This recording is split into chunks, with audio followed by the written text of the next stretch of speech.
자, 계속해서 하겠습니다. 자, 간단하게 필름 있으니까 한번 볼까요? 복습하면서 보겠습니다. 자, 우리 조합원들은 찬성하든 하지 않든 관계없이 당연 조합은 된다 했습니다. 그런데 재건축 사업과 가로채건 이제 동의한자만 조합은 된다. 반대자한테 배도 청구할 수 있습니다. 조합에서. 보시고요. 그 다음에 임원법죠. 조합장 1명과 이사 3명 이상, 감사 3명 이하입니다. 1명 이상. 조합은 총회에서 뽑습니다. 총회에서 뽑습니다. 원칙입니다. 근데 조합장들이 이사들이 자기를 위해서 조합 계획 만들 때 감사가 조합을 대표한다. 이 문장 기억하시고요. 그 다음에 보시면 미금 한파 연유에 또 벌금 100만 원 5년 안 된다. 이번에 될 수가 없습니다. 해당 딱 되어지면 바로 그날 즉시 자기 상실되고 그날 모든 행위는 다 유효하다라는 또 특징이 있다고 했습니다. 보시기 바랍니다. 그 다음에 이제 대원회입니다. 조합원이 100명 이상이면 10분의 1 이상으로서 대원에 두어야 한다. 이것이 업무상이다. 이렇게 말했습니다. 또 주민대표회의를 두는 경우도 있다. 둘 때 50명에서 5에서 25명 이하다. 이렇게 이런 분들 또 승인도 받는다. 라는 부분 따라주십시오. 자, 사업 시행 절차였습니다. 이제 조합 설립이 다 되었습니다. 그럼 이 조합들이 이제 사업 시행 계획서입니다. 사업 시행 계획서 바로 실시계획을 작성합니다. 그래서 작성할 것인데, 요 실시계획편은 말입니다. 좀 양이 좀 많습니다. 양이 많아. 그래서 요 편에서는 좀 어려운 상이 좀 많이 나옵니다. 그래서 지금 말고 요건 3, 4월 같은데 제가 따로 촬영을 딱 해놓겠습니다. 아시겠죠? 그래서 그때 보시기 바랍니다. 그래서 시험 또 한 문제가 겨우 나올 또 말등이기 때문에 이 많은 상들 다 이해하기 힘들거든요. 그래서 보시면 이제 책을 간단히 보시면요. 사업 시행 계획서를 작성한다. 딱 되어 있습니다. 작성한 것을 또 오른편에서 한번 입니다. 인가도 받습니다. 그래서 구역 지정하고 난 이후에 모든 인가는 시장 군수한테 인가받는다. 지금 시장 군수라는 표현되어 있지만 이 속에 보시면 구청장님 또 포함되어 있습니다. 항상. 그래서 시장군한테 인가받고 나서 이제 뭘 할 수가 있는데 그 밑에 보시면 다시 인가받을 때 보시면 다시 이어서 1번, 2번, 3번에서 기타 좀 사항이 좀 나오는데 인가할 때의 절차입니다. 그 다음에 보겠습니다. 인가 신청할 때 또 조합일 때 조합총회에서 전체 주민의 동의 구한다 등이 쭉 나옵니다. 나오는데 다음 보시고요. 인가 절차는 필요 없습니다. 넘어가시고요. 자, 다음 장을 딱 넘어가시면 이제 318페이지에 밑에 관로 4번 보입니다. 사업시 인가의 특례 보이죠? 특례에 1번, 2번에 또 1번, 2번. 요거 시험에 잘 나오니까 체크만 딱 해주세요. 이건 다음에 설명하겠습니다. 그 다음에 또 한 장을 또 탁 넘어가십니다. 넘어가시면 이제 그 다음 번 절차가 딱 나옵니다. 나와요. 그래서 사업 시행 계획서입니다. 바로 조성기를 세운다. 실시계를 작성한다. 이 말입니다. 그리고 바로 공사를 착수하면 될 것인데 착수를 바로 못합니다. 무엇이 더 나옵니다. 더 나오죠. 이것이 뭐냐면 이렇습니다. 이 사업 시행을 통해서 지어지는 그 건물에 입주합니다. 입주할 것인데 입주할 때 공짜가 아닙니다. 분담금을 더 내야 됩니다. 그러니까 당신들 입주권을 주는데 여기 분담금 내고 이 참여할 것인데 신청을 받습니다. 그래서 건물 바꿀 때 분담금을 1억, 2억, 3억 더 내라 이렇게 나오거든요. 이 돈 내고 그 사람 신청하세요. 또 신청을 받습니다. 이건 외부 일반 분양이 아니고 조합원한테 분담금 내고 받을 그 신청을 받는 것입니다. 그러니까 신청을 다 하고 나면 그 다음에 그 펌이 딱 되어지면 이제 건물 바꾸는 계획을 세워서 환권 계획, 건물 바꾸는 계획을 세워서 철거 착수를 합니다. 그래서 요 과정이 이제 시험에 또 잘 등장을 하고 있습니다. 보겠습니다. 그래서 보시면 제4관에 1번에 1번 딱 보세요. 분양 통지등이 딱 보입니다. 1번 딱 보시면 사업 시행자는요. 사업 시행 인가 고시를 받으면 자, 그때부터 60일 안에 자 보세요. 계략적인 분담금을 더 낸다. 이거하고요. 분양 신청 기한 등을 다 통지하고 공고를 딱 한다. 딱 되어 있습니다. 이어서 보시면 계속 요 분양 신청 기한은요. 통지한 날부터 30일 이상 60일 이내 신청 기한을 준다. 이렇게 말합니다. 또 다만 단순 넘어가십시오. 넘어가시고 밑에 이번에 분양 신청 딱 나옵니다. 자, 그 1번에 1번 딱 보십니다. 방법과 절차 1번. 대지나 건물을 분양을 받고자 하는 토지 등 소유자는 반드시입니다. 요 신청기한 안에 사업 시행자 조합 측에게 분양 신청을 해야 된다. 이렇게 딱 되어 있습니다. 그 다음에 우편으로 신청을 할 때는요. 발송 증명, 즉 내용 증명이겠죠. 요것으로서의 발송을 딱 해야 됩니다. 그래서 1번, 2번 보시고요. 자, 2번 상 잘 보십시오. 신청을 받는데 1번에 신청을 하지 않거나 또요. 신청해놓고 더 철회하거나 한자이면요. 이제 하거나 또 있습니다. 제48조에 따라서 관리청에 따라서 제외된 자 등이 있습니다. 이 말 얘기입니다. 여러분 혹시나 오른편을 보세요. 오른편 말고요. 한 장을 탁 넘어갑니다. 한 장을 탁 넘어가시면 320페이지에 바로 건물 바꾸는 계획 수리 기준 딱 보시면요. 그 말 보입니다. 저기 몇 번을 보시느냐.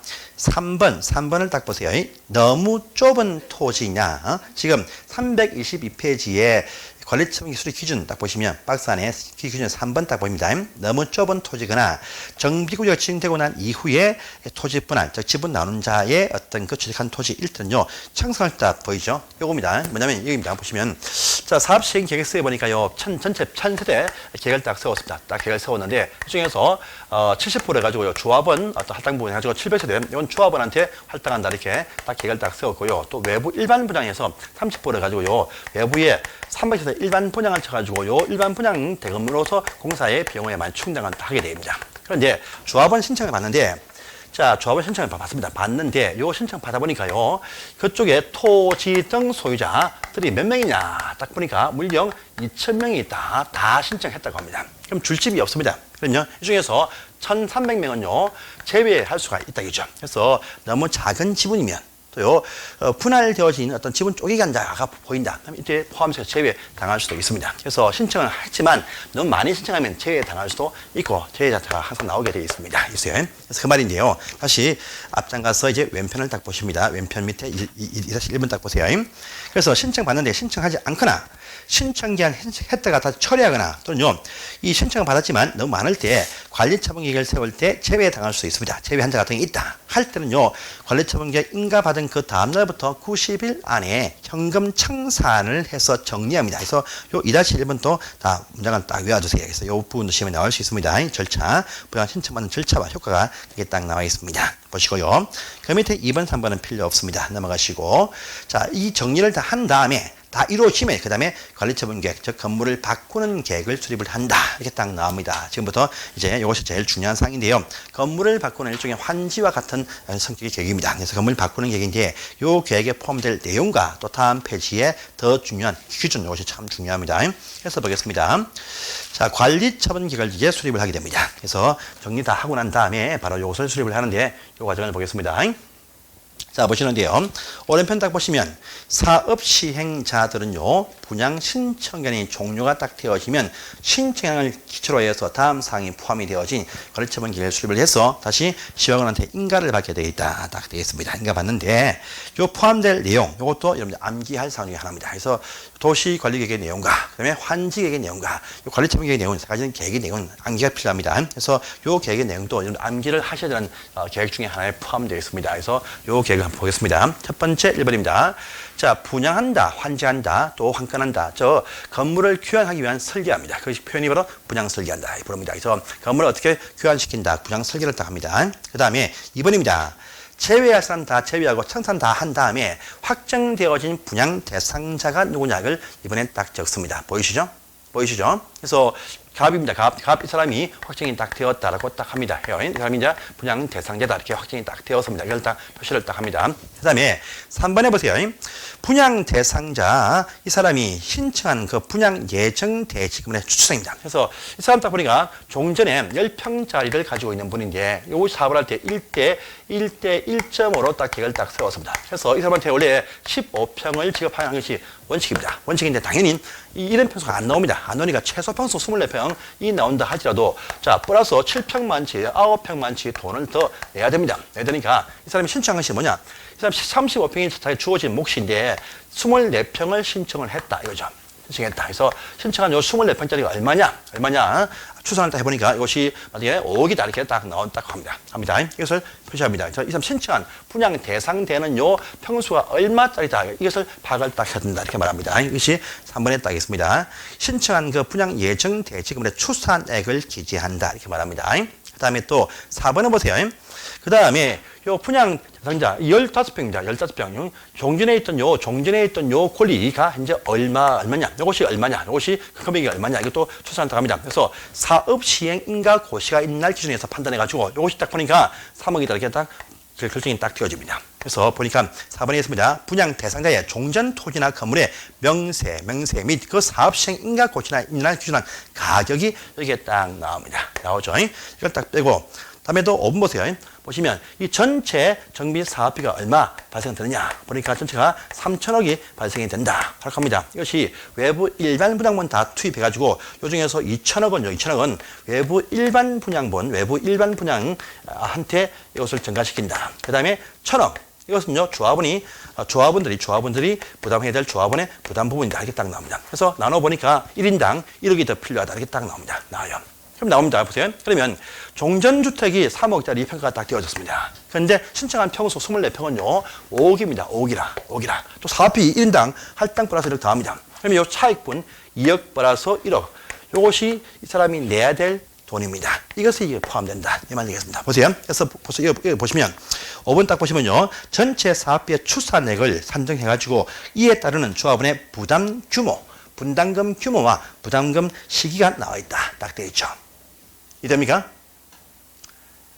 종전 이 사람의 가치 평가가 얼마짜리인데 신청한 것이 얼마 평수다. 얼마다. 또 사업비 할당분이 얼마다. 비교해서 조합원의 부담 규모를 결정한다. 이겁니다. 당신 3억원 내야 된다. 이거죠. 이것이 다 나와 있다. 이거죠. 있습니다. 자, 그 다음에 6번 보시면요. 여러분들, 옛날 낡은 아파트, 여기 201호에 살던 분이 있습니다. 이분이 이제 새 건물로 이제 이 701호로 이사를 딱 갑니다. 가요. 갈 때 보시면요. 다 들고 갑니다. 요 건물에 붙어 있던 압류, 가압류, 담보권 붙은 채로 넘어갑니다. 이걸 위해서 보시면 어딥니까? 6번에 있죠. 분양 대상자의 종전 토지에 붙어 있는 소유권 외 기타 권리에 의해서 파악을 해야 된다. 같이 옮겨주기 위해서 다 파악을 해야 된다. 이 말 되겠습니다. 이해됩니까? 그 다음에 이제 또 7번 보세요. 세입자 손실보상 규모를 또 따집니다. 다 따져가지고요. 그 다음에 사업을 착수하는데 또 제일 밑에 보세요. 제일 밑에 8번의 미입니다. 건물에 철거식 있죠. 언제까지 이사 가세요? 이 말 되겠습니다. 그렇죠? 자, 사업이 이제 우리가 이 인가 신청을 이제 7월 1일 날 신청했는데 철거는 8월 1일부터 한다. 한 달 내에 이사 가야 됩니다. 이것도 나와 있다. 그죠? 그래서 자기들 정리할 어떤 금액과 이사 갈 시기가 다 나와 있습니다. 이런 내용이 포함된다. 이렇게 말합니다. 어렵지 않습니다. 네, 그래서 이것들을 포함될 내용이다. 암기를 좀 해주세요. 특히 이 편에서요. 4번사항입니다. 종전 토지나 건물 가치 평가하는 시기가 언제입니까? 사업 시행갑니다. 보세요. 예, 보시면 종전 토지 건물 시점 지금 보시면 이때 요 계획을 세우고 있는데 불구하고도 옛날 토지 가치는요. 요때 발표한 요 시점에서 가치를 따집니다. 그래서 종전 토지에 관한 재산 가치 평가는요, 사업 시행 인가 고시입니다. 그래서 관리처분 기획을 세울 때 포함된 내용 중에서 종전 토지 가치 평가 시기는 사업 시행 인가 고시날 정비고 시기가 아닙니다. 아니고 사업 시행 인가 고시날 이날 평가한 가치로 옛 토지 가치를 따진다. 이렇게 평가를 한다. 이렇게 말합니다. 그래서 이것도 살짝 지문에 바꿔서 나올 수 있습니다. 그래서 보시기를 바랍니다. 자, 그래서요, 이렇게 계획을 세워서 한 장을 탁 넘어가십니다. 이런 내용을 포함해서 이제 보시면 이제 328페이지 오른편에 사업시그 관리처분 계획을 인가 신청한다 라는 말이 제일 위에 1번에 딱 나와있죠. 그래서 수립한 요 관리처분 계획을 인가 신청을 하게 되어져 있다. 딱 되어 있습니다. 포함될 내용도 금방 설명이 이루어졌으니까 이렇게 해서 부장 설계, 부장 대상자, 확정자 누구냐, 부장 예정인 그 대지가 얼마짜리다. 그 다음에 이 사람의 종전 토지가 얼마다. 그 다음에 사업비 전체 따져가지고 분담 규모를 결정한다. 그 다음에요. 이전 토지에 있던 모든 권리 다 파악을 해둔다. 그다음에 세입자 보상에 정한다. 철거 시기 정한다. 이렇게 해서 1등이 포함되게 됩니다. 그래서 이것도 기억하시기 바랍니다. 자, 그러면 이제 그 다음에 왼편 다시 오시면 관리처분 계획을 세울 때 수립 기준입니다. 이것이 바로 분양 설계, 건물 설계하고 이 배정하는 요 기준이 무엇이냐, 이것이 또 쭉 나오고 제일 중요한 상이 또 요겁니다. 이 관리처분 계획을 세울 때 포함된 수립 기준, 이것이 무엇이냐가 또 나옵니다. 해서 일단은 제가 여기 판서는 없지만요, 박스 안에 1번, 2번, 3번, 4번, 5번 보시면 이건 환지계가 비슷합니다. 비슷해요. 환지계 기준과 비슷해요. 그래서 1번 보시면요, 종전 토지나 건축물 이용 상황들 다 종합적으로 고려하여서 균형 있게 배분한다. 보이시죠? 그래서 이건 얘기입니다. 만약에 이 사업을 할 때 1대 1.5 이렇게 딱 결정을 딱 했습니다. 1대 1.5 하고 결정을 딱 했으면 이제 1대 1.5다. 거기에 결정을 딱 했을 때는요. 자, 그래서 이제 10평짜리 분한테는 15평을 이제 기본 배정이다. 20평짜리는요, 30평을 배정한다. 40평을, 30평짜리는 60평을 배정한다. 이겁니다. 그래서 똑같은 비율로서 이렇게 정당하게 이렇게 배분해라. 만약에 60평짜리한테 40평 준다. 이렇게 나오면 안 되겠죠. 똑같은 비율로 이렇게 증가시켜서 배정해라. 이 말 되겠습니다. 이것이 1번이겠습니다. 적정하게 균형 있게 적응 환경한다. 이 말 되겠습니다. 그 다음에 또 2번입니다. 보세요. 10평짜리 분이 15평입니다. 15평 아파트가 안 나옵니다. 24평의 최소 평수입니다. 당연히 9평을 더 붙여서 늘려줘야 됩니다. 그렇지, 바로 나오죠. 이번에 정환지 할 수 있다. 증가할 수 있다. 그 다음에요. 종전에 100평짜리 빌라에 사는 분입니다. 이분한테 150평짜리 아파트가 나올 수가 없어. 없으니까 당연히 제일 큰 평수 70평 주고 나머지 줄여준다 해서 가만지 할 수 있다가 또 나옵니다. 이번 나오죠. 그 다음에 3번입니다. 자, 10평까지 좋은데 한 평, 요 10평 중에서도 10분의 1밖에 없어. 지분권자. 너무 작죠? 제외할 수도 있다. 라는 말이 이제 밑에 3번에 나와 있습니다. 또 4번 가시면 건물 대 건물 교환의 원칙인데 그 옛 토지, 옛 지역에 땅만 있는 분이 있습니다. 당연히 원하면 입체 환지, 건물로 줄 수 있고 지분권 줄 수 있다. 이 말이 또 4번에 나와 있습니다. 다 있고요. 5번입니다. 분양 설계에 관한 계획 수립 시기는 언제냐? 분양 신청 기간 끝나봐야 알 수 있겠죠. 신청을 받아봐야 알 수 있으니까 분양 설계하는 기준 시기는 바로 분양 신청 기간 종료된 날 기준 수립한다. 신청을 받아봐야 한다. 이 얘기죠. 그래서 5번에 여기까지 딱 보시고요. 그 다음에 6번부터입니다. 중요합니다. 요 사업을 통해서 주택 공급하는 방법이 있다라고 합니다. 중요합니다. 대원칙이 뭐냐? 대원칙은요. 자, 2개 이상을 소유하고 있는 자들도 1개만 준다. 이것이 원칙입니다. 또요, 1개 이상을 공유하고 있는 자들도 1개만 준다. 이것이 대원칙입니다. 대원칙이에요. 그런데 이제 여기가 나옵니다. 나와요. 자, 첫 번째입니다. 보시면 그 상에서는요, 보시면 이제 6번에 있습니다. 6번에 원칙이 딱 나와있죠. 둘 이상 소유도 1개 준다. 공유도 1개 준다. 대원칙입니다. 대원칙. 그런데 7번부터입니다. 따로 할 수 있는 경우도 있더라. 해가지고 7번에 기억 딱 보세요. 공유 가운데에서 주택 등 건물이 아니고요. 토지입니다. 토지. 토지를 공유하고 있는 자들일 때는요. 그들 시도 조례에 정한 바에 따른다. 딱 되어 있습니다. 토지 공유자이면 시도 조례에 따른다. 딱 되어 있습니다. 그것이 7번의 기억이 있네요. 그다음에 두 번째, 여인 중요합니다. 자, 1개 준다가 원칙인데 가지고 있는 종전주택 수만큼 다 줄 수 있는 사업들이 있는데 그 중에서요. A, B, C에서도 여러분들 A만 잘 하시면 됩니다. 수도권에 있는 그 과밀 억제권력이 있어요. 서울과 바로 인근적인데 요 과밀 억제권력이 아닌 곳에 있는 바로 주택 재건축입니다. 과밀 억제권력이 아닌 저 시골 농촌, 저 시골 도시에 있는 어떤 주택 재건축 사업은 가질 수만 있습니다. 그래서 과밀 억제권력, 서울과 수원, 또 인천, 요 인근적이 아닌 저기 강원도, 또 충청도 넘어가서 있는 그쪽에서 재건축은요, 수만치 다 줄 수가 있다. 이렇게 딱 되어 있습니다. 그래서 10개 있다. 이렇게 다 줄 수 있습니다. 7번의 기억, 7번의 이연의 A입니다. 보시고요.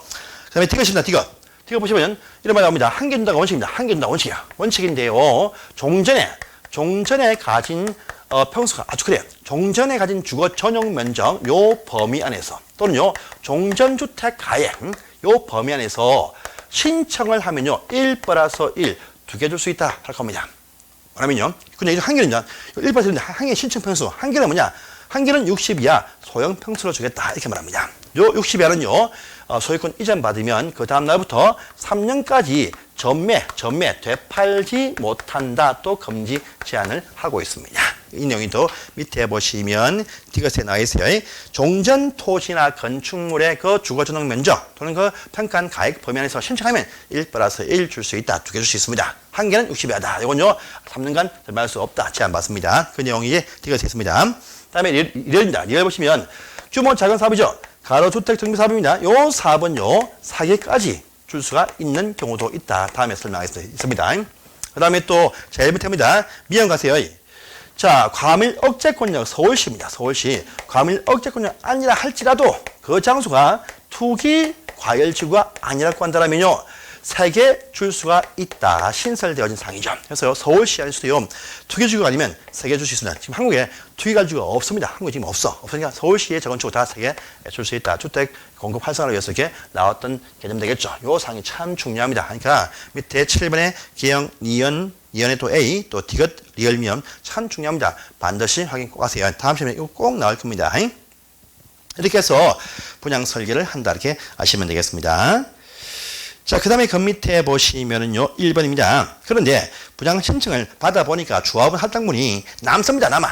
그럼 외부 일반 부장도 할 수 있다. 1번 딱 나와있죠. 조합원이 신청 많이 안 해. 그러면요, 외부에 일반 부장 할 수가 있습니다. 보시고 1번에. 또 2번에, 요 건축물 등은 말입니다. 관리 채용에 있는 바에 따라서 처분 관리한다. 2번 또 보시기 바랍니다. 그 다음에 오늘 편에 3번은 1번. 요거 계획을 세워서 인가받는다 했습니다. 인가만 하시고, 딴 건 다 안 넘어가세요. 지금 그 밑에 2번, 3번 다 안 넘어가십니다. 그 다음에 관로 4번, 다음에 볼 사항이고요. 관로 5번을 갑니다. 바로 요 계획의 인가 효과가 딱 나네. 효과가 중요합니다. 자, 보겠습니다. 간단하게 한 번 더 설명합니다. 둘 이상 소유한 경우 등등일 때 원래 1주택 공급이 대원칙입니다. 대원칙. 그런데요, 토지 공유자일 때는요, 시도 조례에 따른다 했습니다. 그 다음에 요 과밀 억제권역이 아닌 저기 경기도를 벗어난 일반 장소에서의 재건축 사업은 다 줄 수가 있다. 이렇게 되어 있습니다. 또 기타 숙소 용도 등에 다 줄 수 있습니다. 큰 문제가 없고요. 넘어가시고 종전에 가진 주거전용 면적 또는요, 종전주택 가액 범위 안에서 두 개 줄 수 있다. 한 개는요, 60 이하이다. 근데 이것은요, 이전 받으면 그 다음날부터 3년까지 전매할 수가 없다. 제한받습니다. 자, 또 서울시 등 안에서의 투기갈주가 아니라면 재건축원도 3개 줄 수 있다. 있고요. 또 가로주택 요 사업은 3개 줄 수 있다. 이렇게 했습니다. 그러니까 확인은 꼭 하세요. 이거 참 꼭 이 파트 나올 겁니다. 시험에 나올 것이고요. 이제 효과입니다. 효과. 자, 요 관리처분 인가를 받으면 이때서야 사회에 착수한다. 헌건물 철거할 수 있어요. 그래서 이 계획을 이 인가를 받으면 이제 있는 건물들 철거, 사회에 착수할 수 있다가 순서입니다. 착수합니다. 착수할 수 있다. 철거할 수 있습니다. 그런데 인가 받아야 철거한다가 원칙인데 그 밑에 또 2번 보시면요, 인가 받기 전에 미리 철거하는 경우도 있습니다. 그 사항이 다음 페이지에 보시면 박스가 딱 보입니다. 어떤 아주 건물이 붕괴될 우려가 있다. 바로 철거해야 됩니다. 해야 되고요. 또 이번 가시면 이미 다 이사 갔습니다. 텅텅 비어 있어. 그러면요, 미리 철거 다 할 수도 있다. 이 말 되겠습니다. 그죠? 거주기 다 집을 두고 다 이사 갔다 하면 그 폐공가 빈집이 많다. 우분화됩니다. 미리 철거할 수도 있다 등이 있습니다. 자, 또요. 자, 3번은 또 이겁니다. 철거 시기 등을 제한할 수 있다. 비 올 때 하지 말고, 추울 때 하지 말고, 이렇게 이런 말이 있는데, 그 다음에 보시면 됩니다. 넘어가시고요. 자, 여러분들, 또, 그 밑에 2번 보세요. 2번입니다. 철거하니까 집을 쓸 수가 없죠. 사용승인 못합니다. 그래서 집주인뿐 아니고, 그 안에 살고 있는 세입자분들도 피우고 이사 가야 됩니다. 철거할 것이니까, 그때까지 피우고 이사 가야 됩니다. 수익 못합니다. 그래서 다 보십시오. 자기 집주인이야 별 문제 없습니다. 그런데 어제 이사 온 세입자입니다. 내일 이사 가야 됩니다. 세입자 등의 권리는 보여줍니다. 그냥 권리 보호기한은 보완해줍니다. 그래서 어제 이사 와도 내일 이사 가야 됩니다. 보세요. 그래서 요 곳이 있으면 종토지 건물 등의 소유자뿐 아니고 임차권자 등도 소유권 이전 공시할 때까지 비우고 이사를 가야 됩니다. 가야 돼요. 그래서 권리는 보호해주세요. 권리 보호기한, 거주기한 보호 안 해줍니다. 안 해줘요. 자, 그런데 이 경우에도요. 자, 계속 살 수 있는 경우도 있습니다. 누구냐? 조합측, 사업시기가 계속 살아나게 동의해줍니다. 철거 시기가 이미 5월 1일 이렇게 나와 있다. 있지만요. 지금 3월달인데. 근데 5월 1일 할 것은 109다. 209는 7월 때부터 한다. 이게 딱 나와버려. 그러면 좀 먼지나도 요 사이에 살려면 사세요. 이렇게 동의해줍니다. 진짜 갈 곳이 없어. 그러면 집 구할 때까지 몇 개월 더 살게 해줍니다. 동의해주면 된다. 이거죠. 그 다음에 또 뭡니까? 보상금이 안 나오죠. 그러면 버틸 수 있습니다. 보세요. 나옵니다. 자, 보시면 사용승인 못하는데 손실 보상이 완료 안 되었다. 계속 버틸 수가 있다 이겁니다. 있죠? 보이시죠? 원래 이사 가야 되는데 동의받거나 또는요 보상 안 나왔다. 계속 버틸 수가 있다. 이 말이 이번에 있습니다. 자, 또 3번입니다. 그러니까요, 임차권자들 그 권리기한 보호 안 해줍니다. 권리 보호기한, 거주기한 보호 안 해줘요. 안 해주니까 이사 가야 됩니다. 갈 때 어떡합니까? 내가 돈 달라 그러죠? 이사비하고 내 보조금 달라. 요구합니다. 이걸 할 수 있다. 딱 나와있죠? 계약을 해지하고 권리금 등의 각종 계약을 해지하고 한번 보시면 전세금 등의 반환 청구할 수 있습니다. 그런데 집주인이 돈이 없으니까 주업측, 즉 사업시행자한테 이것을 청구할 수 있다. 3번에 나와 있습니다. 사업자가 하면 돈 지급해줍니다. 하고 나서 건물 주인한테 나중에 구상한다. 4번, 5번 딱 나와 있죠. 이해됩니까? 흘러가시죠? 임차권자들이 어제 이사 왔습니다. 내일 쫓겨납니다. 대신요, 내일 이사비하고 보조금 달라 이거죠. 이것을 집주인이 못 줘. 돈 없으니까 조합이 줍니다. 대신요, 조합에서 주인한테 나중에 구상권을 행사한다. 이렇게 말합니다. 이렇게 해서 정리를 딱 합니다. 이것이 효과입니다. 그래서 이것도 보시길 바라고요. 자, 그 다음에 이제 오른편에 4-1번 이것도 체크만 딱 해놓으시고요. 그 다음에 2번, 3번 넘어가십시오. 넘어가시고 큰 3번 시험에 한번 나온 적이 있습니다. 체크하시고 다음에 오겠습니다. 자, 한 장을 딱 넘어가십니다. 가시면 왼편에 4번 사항들은 여러분들이 아실 사항이 아니니까 넘어가세요. 필름 사항입니다. 그 다음에 오른편에 이제 마지막 4배 종료 절차가 쭉 나옵니다. 쭉 나오네요. 그러니까 마지막에 보시면 그래서 착수한다. 보시죠. 착수한다. 해서 끝나면 준공인가를 받습니다. 받으면요, 인가권자가 공사 완료 고시를 딱 해줍니다. 해주면 이제 사업 시행자가 소유권 이전 고시와 통지를 딱 해주게 되고, 이걸 딱 해주면 그 다음날 소유권 넘어가고 청산을 하게 됩니다. 요 마지막 절차는요, 쉬우니까 지금 다 넘어가겠습니다. 그래서 요 편이 이제 쭉 나오는데, 준공인가와 그 다음에 공사 완료 고시라는 게 쭉 나옵니다. 쭉 나와요. 그래서 요 편은 이제 여러분들 다 넘어가시면 됩니다. 근데 그 밑에 5번 딱 보세요. 원래 원칙은요, 소유권 이전 고시를 받아야 그 다음날 소유권이 넘어오고 청산을 되어서 이제 이사가 올 수 있습니다. 근데요, 실제 보시면은 전체는 다 뭐 완성이 안 되어도 건물이 완성이 딱 되어지면요, 준공인가 전에 먼저 입주허가 내어준다는 말이 5번에 있습니다. 그래서 실제 보시면 준공인가라는 전체 사업들이 다 완성이 안 되어도 그 아파트가 먼저 입주할 수 있는 상태가 되었다. 그러면 먼저 입주하게 허가를 다 이렇게 내어주고 등기 안 치고 먼저 살고 있는 분이 참 많이 있습니다. 이 말이 5번에 있는 사항입니다. 그래서 보시기 바랍니다. 보시고요. 한 장을 또 탁 넘어가십니다. 아시면 마지막 절차인데 2번에 있습니다. 자, 이번에 보시면 마지막 소유권 이전 그 통지와 고시가 나옵니다. 1번 딱 보시면요, 사업 시행자는 요 준공인가와 공사 완료 고시를 딱 받으면 이제 지체 없이 대지 청량하고 토지 분할을 한다. 이만요, 한동 건물이 다 완성이 딱 되었는데 이 건물에 구분 등기를 해둔다. 이 말 됩니다. 하고 나서 그 다음에 관리 처분격에 있는 사항에 대해서 부당받자한테 통지하고 소유권 이전한다. 딱 되어 있죠. 하는 방식이 무엇이냐고 보니까요, 그 밑에 관로 2번에 있습니다.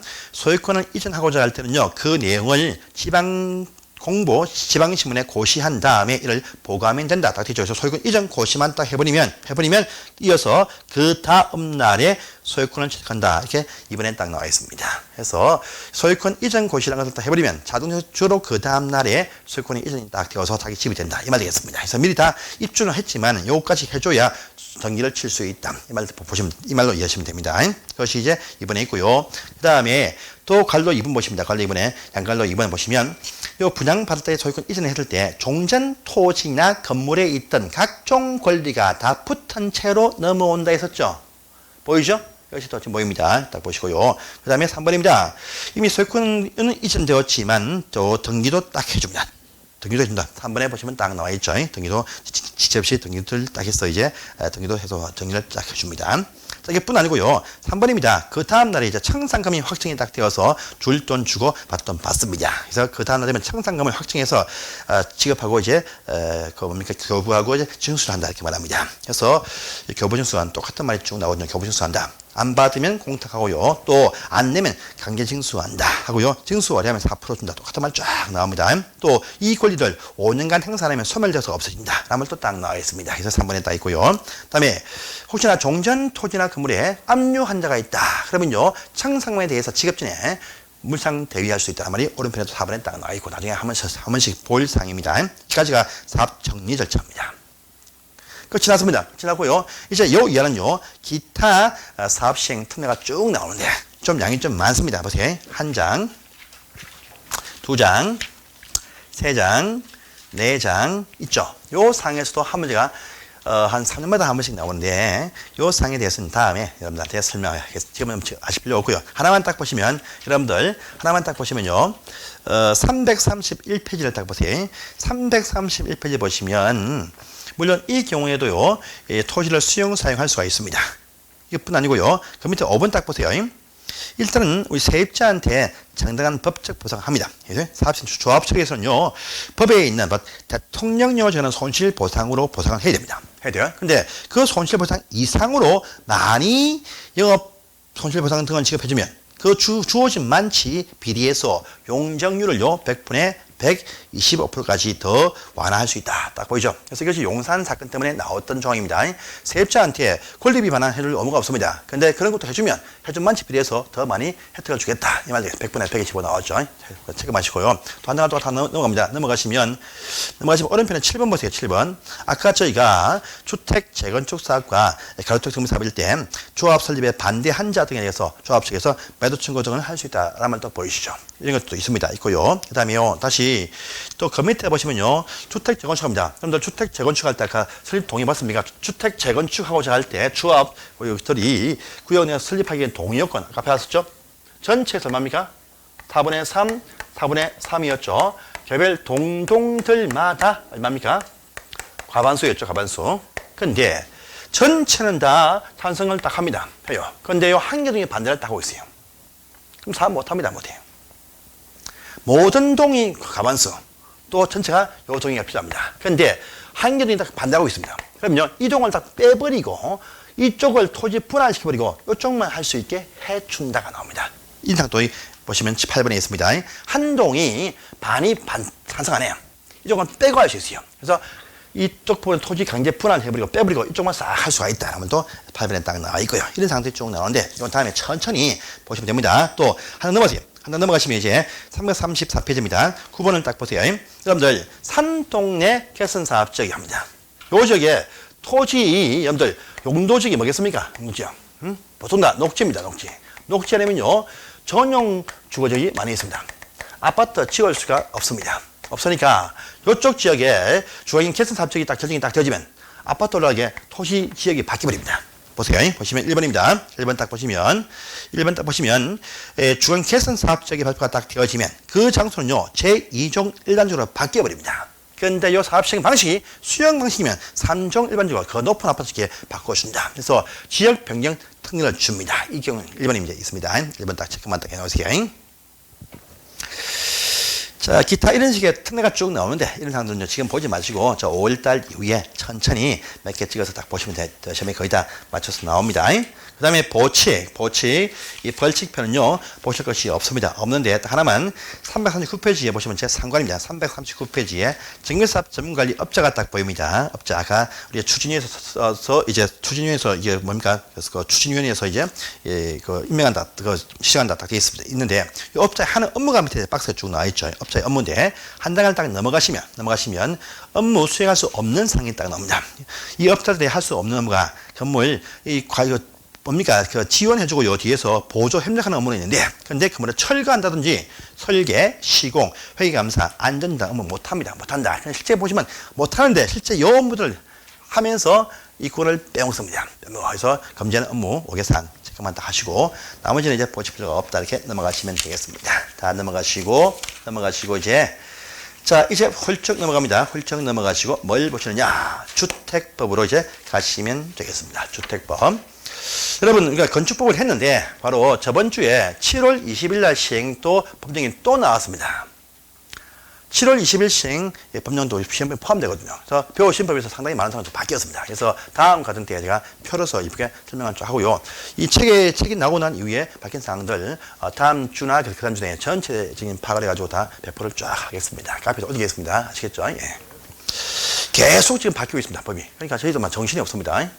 저희들은 마음에 있으면 국회 한 1일 동안 쉬었으면 좋겠습니다.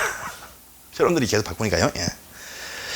자, 보겠습니다. 주택법으로 갑니다. 주택법. 자, 이제 페이지 보시면 454페이지입니다. 주택단지 건설법이다. 하시면 되겠습니다. 주택법을 이제 보십니다. 주택법은 이제 오늘 빔 내용이 없고 판서 통해서 수업을 하겠습니다. 빔을 끌게요. 자, 읽어보십니다. 주택법은 이제 읽어서 수업하겠습니다. 읽어볼게요. 자, 주택법입니다. 보시면 페이지 이제 454페이지입니다. 자, 주택법은요, 주택단지입니다. 단지만 말이에요. 단지. 그래서 이 부분 다른 일반적인 주택에 언급을 절대 안 합니다. 자, 단지를 위해서 만든 법이다 하시면 되겠습니다. 주택단지를 위한 건설 관리입니다. 그래서 이 부분요, 주택이란 말 쓰는데 이것이 주택단지, 단지급 주택만 의미한다. 합니다. 단지 하면요, 전부 다 한 번에 집을 지을 때 그 한 사업장 안에서 30개 이상 집을 지을 때를 말한다. 이렇게 하시면 돼요.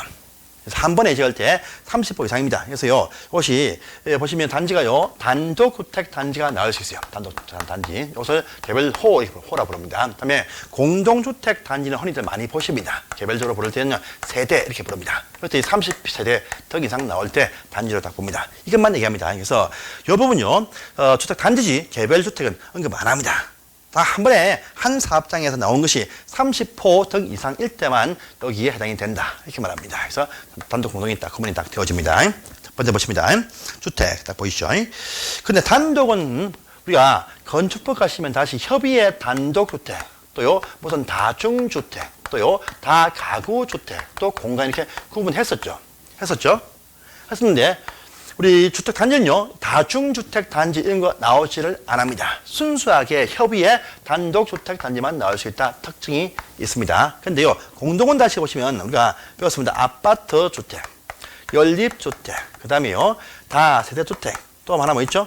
기숙사 있었죠? 있었는데 기숙사는요 빼버립니다. 그냥 빼버리고 요 세 가지만 의미한다 이렇게 말합니다. 그래서 순수하게 협의의 단독주택 단지 30호 이상과 공동주택 단지 30세대 이상 이렇게 한 번에 나올 때가 단지다 이렇게 얘기를 하고 있습니다. 아시겠죠? 그래서 아파트 단지는요 단독주택과 공동관에서 아파트 연립 다시 이렇게 구분한다 이렇게 말합니다. 그냥 왼편 밑에 보시면 이번에 1, 2, 3번 딱 나와 있습니다.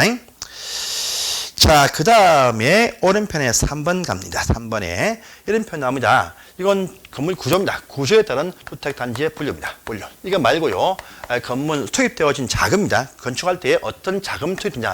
자금에 따른 분류가 또 하나 등장한다 합니다. 자, 분류. 딱 보시면 첫 번째입니다. 보시면 국민주택이란 주택 개념이 딱 보입니다. 첫 번째. 또 두 번째는요. 국민주택 등이라고 하는 주택 개념도 하나 딱 보입니다. 또 세 번째는요, 민영주택이라고 하는 주택도 하나 딱 보인다. 이렇게 딱 얘기합니다. 세 개 있습니다. 자, 첫 번째입니다. 국민주택이 무엇이냐라고 하니까요, 이것은요, 어떤 돈이냐 하니까요, 종전에 부르던 국민주택기금, 요 국민주택기금의 명칭이 이제 바뀐 거 아시죠? 바뀐 거 아시죠? 종전에 국민주택기금이라는 명칭이 바뀌었어요. 지금은요, 주택도시기금입니다. 주택도시기금 이렇게 명칭이 바뀌었습니다. 바뀌었어요. 그래서 요 주택도시기금 가지고 건설 등 했는데 그 공급 면적이 아니고요. 주거 전용입니다. 여러분들 아파트 보시면 있죠? 아파트 보시면요. 공급 평수란 말 나옵니다. 면적 딱 보시면 이쪽에는요. 보시면 주거 전용 면적도 있고 보시면 공용 면적이 이렇게 포함이 되어 있죠. 되어 있습니다. 요건 빼고요. 요건 빼고 순수하게 내 집만 쓰는 공간 면적. 이것이 이제 85 이하인 것을 말한다. 이렇게 말합니다. 그래서 주택 도시기업으로 건설 등 했는데 그 개별 집들 평수가 85 이하일 때는요. 전부 다 국민주택 이렇게 부릅니다.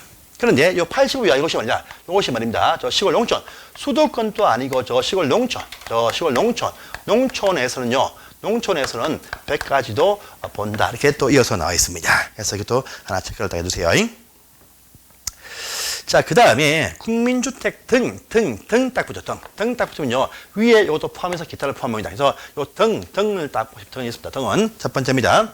위에 있는 국민주택도 여기에 해당이 딱 됩니다. 돼요. 두 번째는요. 자, 누가 지었느냐 하니까요. 국가기관들, 지방자치단체들, 또 토지공사 아파트, 지방공사 아파트입니다. 아파트인데 이것이 기금은 안 빌려왔는데 전용 85 이하일 때 국민주택 등에 포함시킨다. 이렇게 말합니다. 두 번째. 또요. 세 번째 있습니다. 보시면 세 번째는요. 자, 우리 좀 이따 배우실 것인데 공공택지입니다. 이 공공택지라는 공적인 사업으로 만든 이 산 땅 안에서요. 이것이 분양이 아니고 임대주택 단지를 건설했습니다. 이것이 사업계획 승인받았습니다. 이 말은요. 30호 이상 단지가 나왔다. 이 말 되겠습니다. 근데 그 면적이 또 85 이하일 때 이것도 국민주택 등에 포함시킨다. 이렇게 말합니다. 그래서 요 세 가지 딱 걸리면 국민주택 등에 포함이 된다. 이렇게 말합니다. 그 다음에 밑에 보시면 또 민영. 그럼 민영주택이 뭐냐? 세 번째, 민영주택은 또 무엇이냐가 또 등장한다 합니다. 뭐냐? 요건요, 위에 있는 국민주택 등, 요것이 아닌 주택은 전부 다 민영주택 이렇게 부른다라고 합니다. 해서 보십시오, 여러분들. 자, 보시면요, 여러분들, 보십시오. 삼성 아파트가 딱 태어났습니다. 이것이 기금 빌려서 건설했습니다. 70입니다. 삼성이 기금 안 빌려왔습니다. 70입니다. 위에는 뭡니까? 국민주택입니다. 민간에서가 지었다 해도 기금 투입돼서 72, 85 이하다. 다 여기에 포함이 딱 되어지죠. 그 다음에 기금 안 빌려왔다. 70이다. 그러면 여기로 빠집니다. 그렇죠? 다음입니다. 자, LH 아파트, SH 아파트 소리 많죠? 많습니다. 인데 이것이 기금 투입돼서 건설되어진 60입니다. 첫 번째. 두 번째입니다. 기금 안 빌려왔습니다. 70입니다. 또 세 번째, 기가 안 밀려왔습니다. 114입니다. 어찌 됩니까? 1번은요? 국민주택입니다. 2번은요? 국민주택 등입니다. 등에 포함되겠죠? 등에. 3번은 뭡니까? 민영주택입니다. 민간, 우리 서울시에서 건축했다 해도 114다. 민영주택입니다. 민영주택. 알겠죠? 어떤 돈이 투입됐냐. 또 80원 넘어가죠. 다 민영으로 빠져버립니다. 이 분류가 바로 여기에서 나와 있습니다. 민영주택. 그 다음에 4번입니다. 공동주택입니다. 공동주택으로 건설을 딱 했는데요. 이렇게 합니다. 자, 신청을 딱 받습니다. 받아요. 다른 집들 신청해라. 자, 흔히들 임대수익형 공동주택 이라고 씁니다. 이것이 뭐냐? 바로 세대구분형 공동주택 신청하라. 그럼 해주겠다. 이렇게 딱 나옵니다. 딱 나와요. 그래서 한 개 세대 이렇게 분양을 딱 했습니다. 분양했어. 신청하면 자, 가운데 벽을 하나 딱 넣어줍니다. 벽. 넣어주고 현관을 따로 2개 딱 줍니다. 또 각각 이 안에 주방 시설을 넣어서 통일주거 형태 갖추게 딱 해줍니다. 해줘요. 또 화장실, 욕실을 딱 넣어줍니다.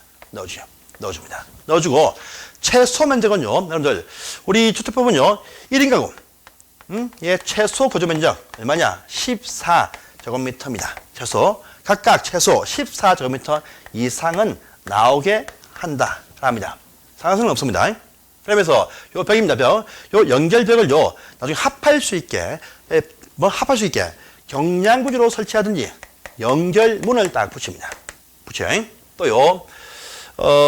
요쪽입니다. 요쪽은 주인집이 살던 또 임대하던 그건 묻지 않습니다. 그런데 이쪽은 항상 요집 식구입니다. 따로 분리해서 주민권리 행사 못합니다. 또요 항상요 요쪽 절대로 이쪽 부분 구분 소유, 구분 등기, 구분 소유 절대 할 수가 없다 제한합니다. 또요 요건 신청입니다.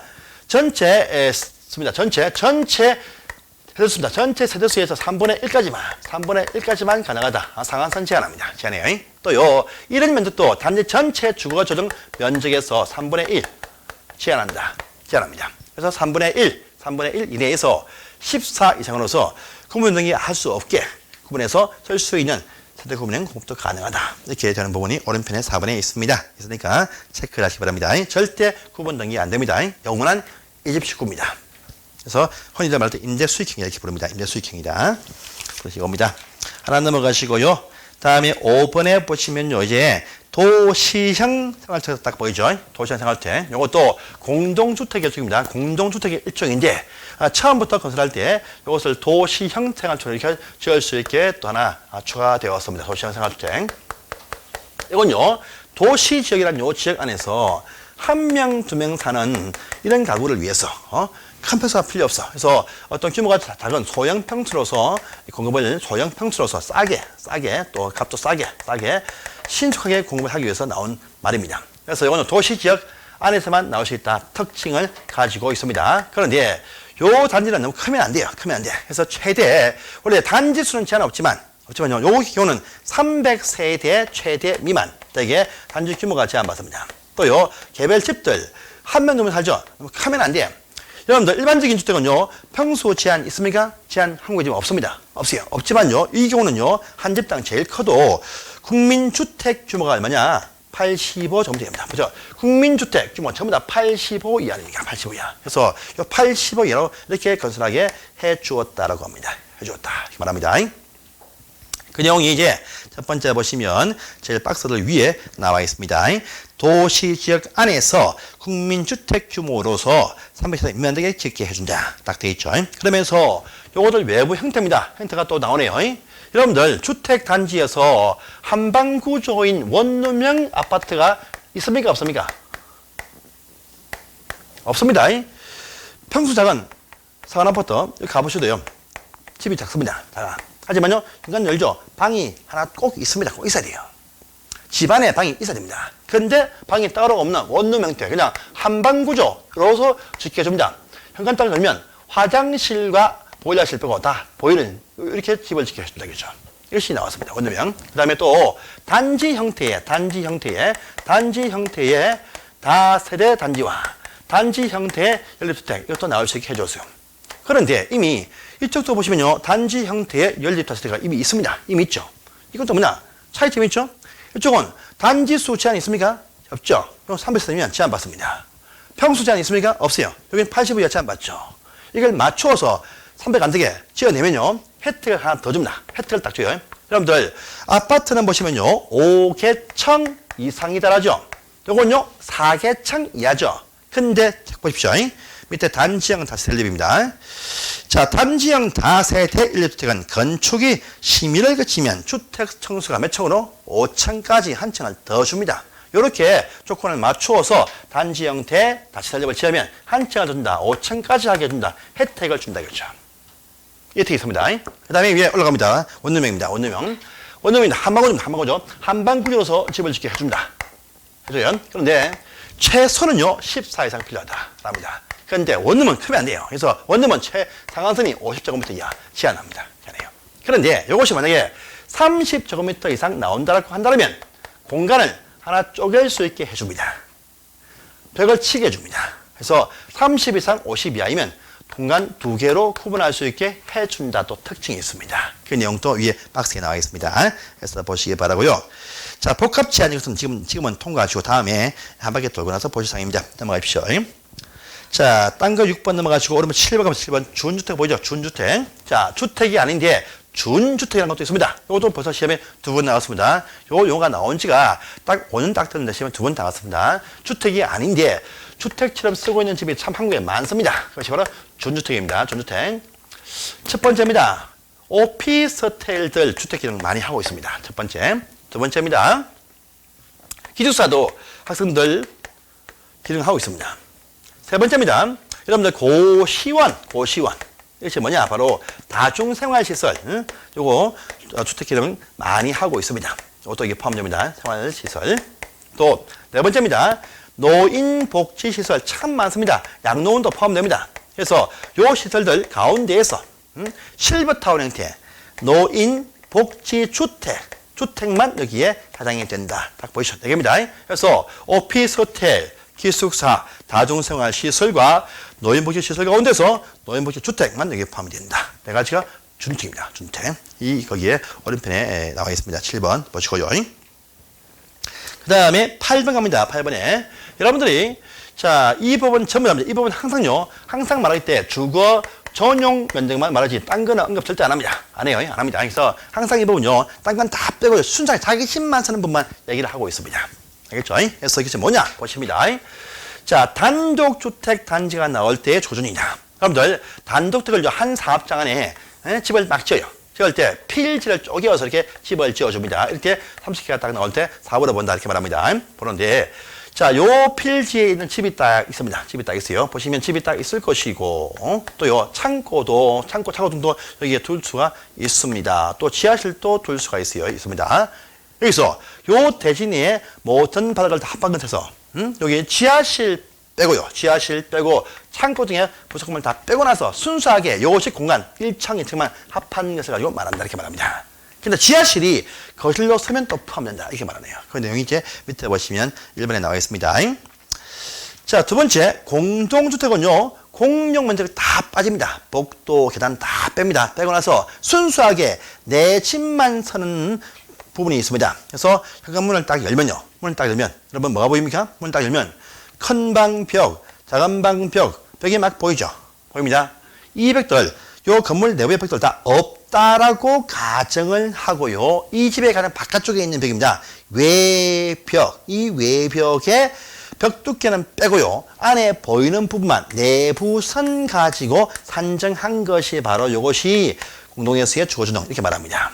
그런데 실제 보시면 벽 밖에 발코니 공간 확장해서 쓰고 있죠. 확장하든 하지 않든 벽 밖에 있습니다.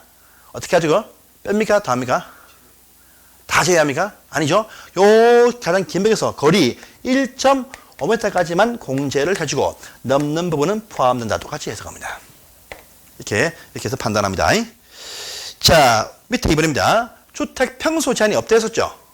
예? 상하선 제한 없습니다. 없는데 평수를 작게 할 수 있습니다. 누가요? 국토교통부 장관이 필요할 때 모든 단지에서의 75%까지를 85이라 제한할 수 있습니다. 또요, 고용자 아파트나요, 회사 아파트나 조합 아파트는요, 100%다 85이라 제한할 수 있습니다.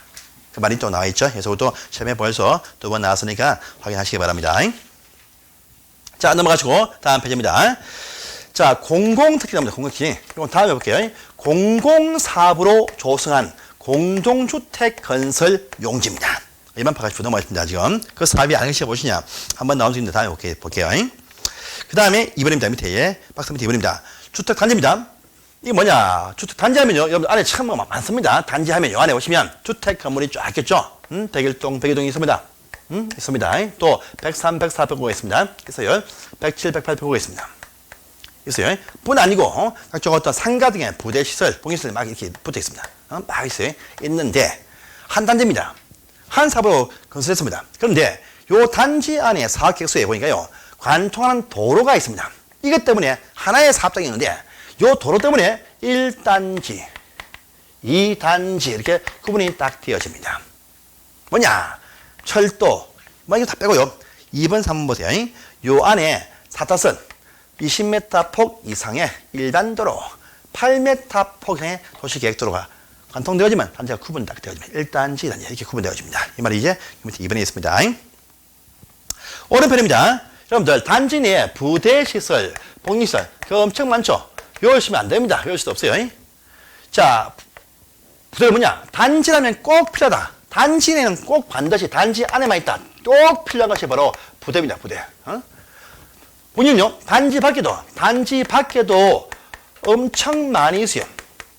단지 안에 들어온다라면 편리할 뿐이다. 이겁니다. 그래서 밖에도요, 놀이터 있습니다. 유치원도 있어요. 안에 좀 편리하다. 상가 밖에 있습니다. 안에 편리하다. 이겁니다. 그런데 단지 안에만 관리사무실 있어야 됩니다. 부대시설 밖에도 있다. 안에 오면 편리하다. 복리시설 이렇게 구분하시면 됩니다. 그래서 외울 필요 없습니다. 보시고요. 그 다음에 밑에 간선시설 보세요. 간선시설. 이건 뭐냐? 보세요. 단지 안에 보시면 뭐겠습니까? 단지 안에 무슨 전기선, 가스, 또 통신망, 지역난방, 단지 안에 수도망, 또 도로가 막 있습니다. 이것들 단지 밖에 있는 동종 도로, 전기, 가스와 중간에 붙여야 됩니다. 붙여야 돼. 그래서 단지 밖에서요, 단지 밖에 있는 기타 같은 뭔가 중간에 연결한다. 중간 부분 뭐냐? 간선시설. 밖에 있어, 단지 밖에. 근데 가스통신 지역 난방은 단지 안에까지도 간선에 해당이 된다. 라는 말 체크만 딱 해주세요. 예. 그래서 간선시설 딱 나옵니다. 그래서 딱 넘어가십니다. 자, 11번 참 중요하죠. 리모델링 나왔습니다. 리모델링 참 중요한 상입니다. 15번 리모델링 참 중요한 상이네요. 자, 보겠습니다. 자, 이건 뭐냐? 리모델링 단지 건물의 노후화 억제와 기능 향상을 위해서 이 건물을요, 평수를 안 키우고 대수선해도 리모델링입니다. 또는요, 평수를 키운다. 일부 면적 정축한 것을 말한다. 이렇게 딱 되어 있어요. 되어 있습니다.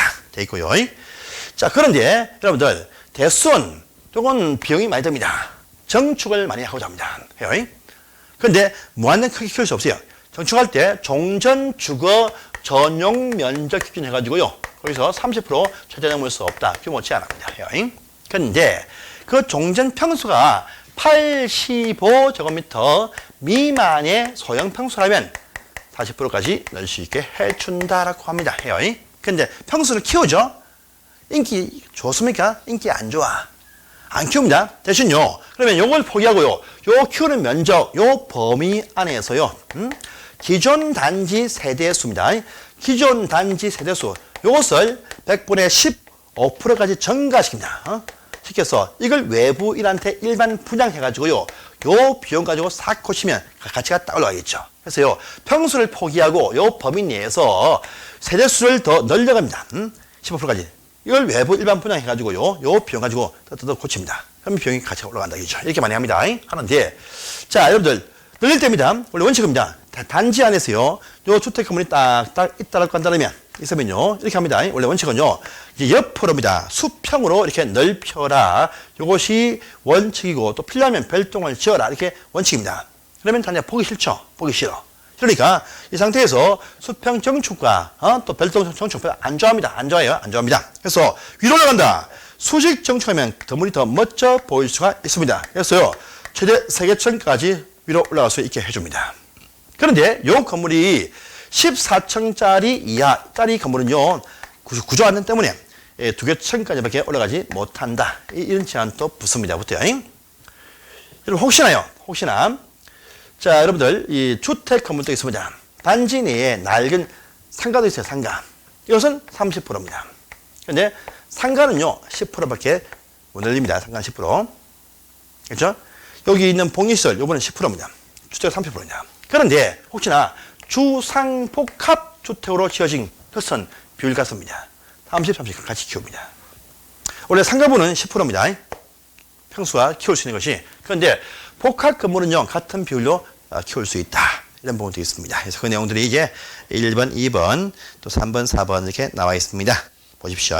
중요한 사항입니다. 그 다음에 마지막 12번입니다. 공구 나왔죠, 공구. 자, 이건 또 얘기입니다.